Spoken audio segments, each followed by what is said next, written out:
Take for instance you. Take for instance me.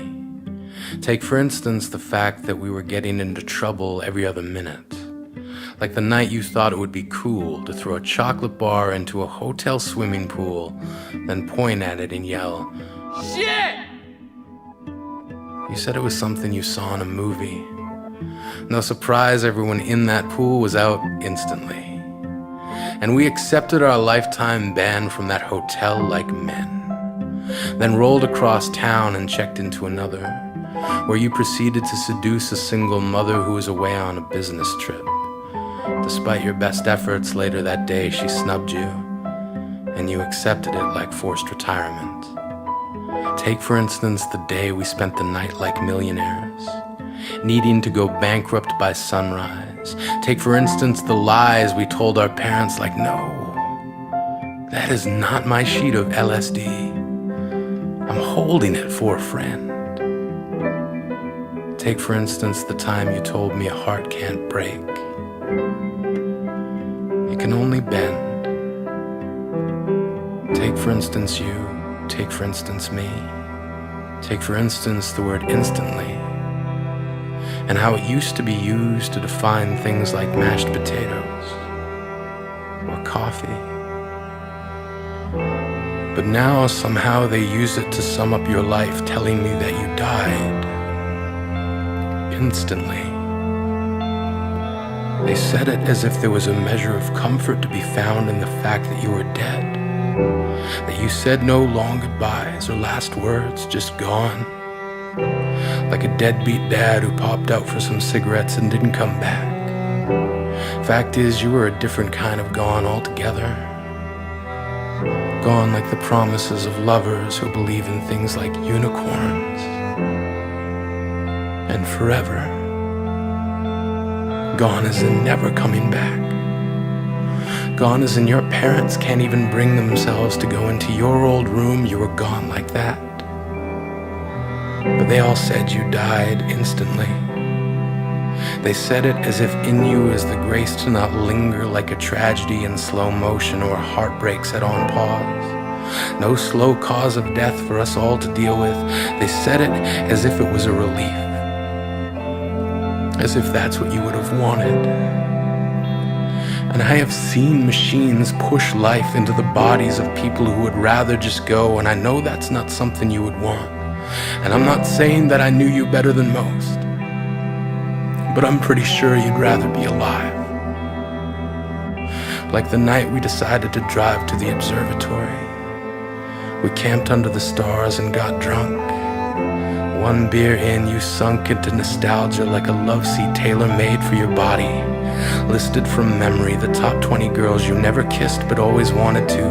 Backwards, non-stop, 20 through 2. You stopped at number 1 and said her name as if once upon a time you almost did. We were alive that night. We watched the dark bleed into twilight. Watched the sunrise, write novels on the backs of shiny black beetles and blades of grass. We read the day cover to cover in one sitting. Clouds splitting like lovers lost in a shuffle of trust and jealousy. We read our favorite lines out loud.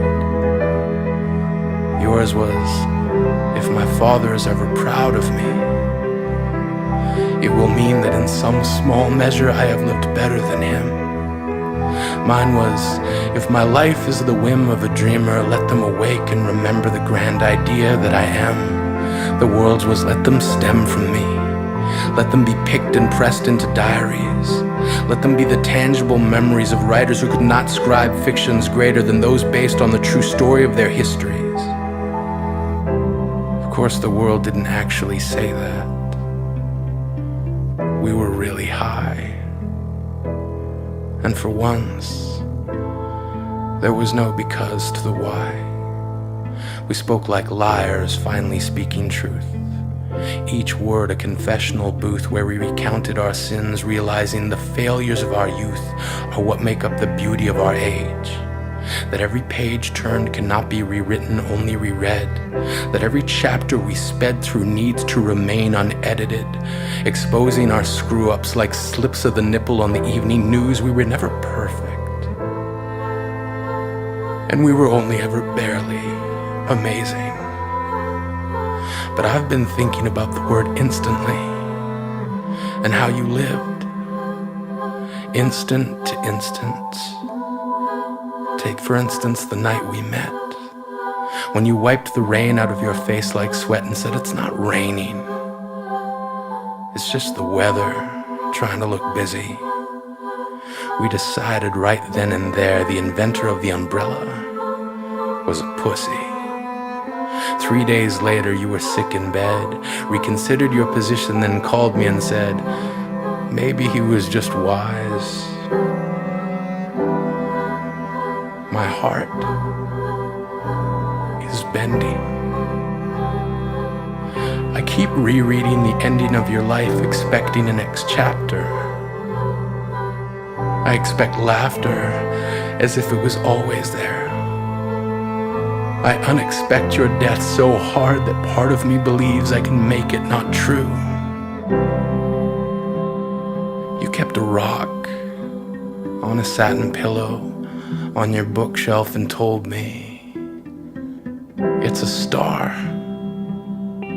You said you found it in a junkyard and it had been broken down for quite some time because too many people wished on it, and that's a lot of pressure for one little star. You are the smile I have kept secret, the Atari 8-bit hero of my youth. And at the funeral, your friends all looked at me as if to say, "You're the writer."